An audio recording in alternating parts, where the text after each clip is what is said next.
ಶುಭಾಶಯಗಳು. ನಾನು ಅದೇ ಈಗ ದಿಗ್ದರ್ಶಕ ಮೂವಿ ಏನು ಮುಂದಿನ ತಿಂಗಳು ರಿಲೀಸ್ ಆಗ್ತಾ ಇದೆ, ಆ ಶೂಟಿಂಗ್ ವಿಚಾರಕ್ಕೆ ಹೋಗಿದೆ ಬೆಂಗಳೂರು. ಹಾಗಾಗಿ ಕಡ್ವಾಗಿ ಬಂದೆ, ದಯವಿಟ್ಟು ಕ್ಷಮಿಸಬೇಕು. ಎಲ್ಲ ನನ್ನ ಮಿತ್ರರು ಪಾಪ 8 ಗಂಟೆಯಿಂದ ಫೋನ್ ಮಾಡ್ತಾನೆ ಇದ್ರು. ನಾನು ಬರಕ್ ಆಗ್ತಾನೆ ಇರಲಿಲ್ಲ, ಆದ್ರೂ ಕೊನೆ ಕ್ಷಣದಲ್ಲಿ ಬಂದಿದ್ದೀನಿ. ದಯವಿಟ್ಟು ಯಾರು ಬೇಜಾರು ಮಾಡ್ಕೋಬೇಡಿ. ದರ್ಶನ್ ಗೌಡ್ರು ಅವ್ರಿಗೆ ಫೋನ್ ಹೊಡಿತಾನೆ ಇದ್ದಾರೆ, ಬರತ್ತು ಎಲ್ಲರೂ ಫೋನ್ ಮಾಡ್ತಾನೆ ಇದ್ದಾರೆ. ನಾನು ತುಂಬಾ ರಿಸೀವ್ ಮಾಡ್ಕೊಂಡು ಬಂದಿದ್ದೀನಿ. ಬಹಳ ಸಂತೋಷ ಆಗ್ತಾ ಇದೆ.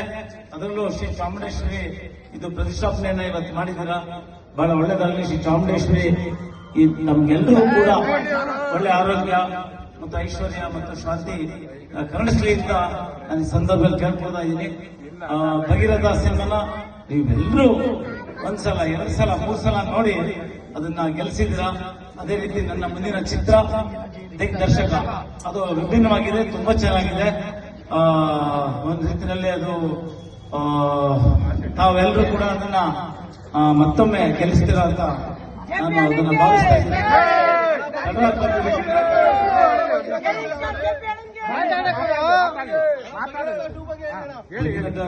ಇನ್ನು ಲೇಟ್ ಆಗುತ್ತೆ, ಬಟ್ ಇವಾಗ ಇದು ದಿಗ್ದರ್ಶಕ ರಿಲೀಸ್ ಆಗ್ತಾ ಇದೆ.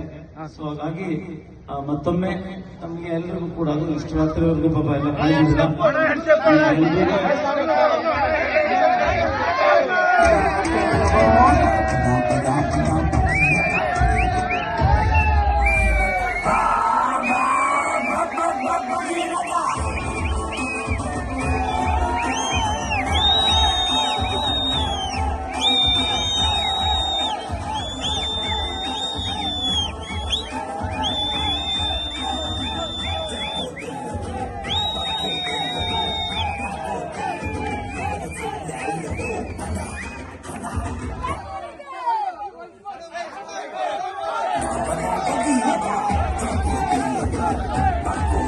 Hola.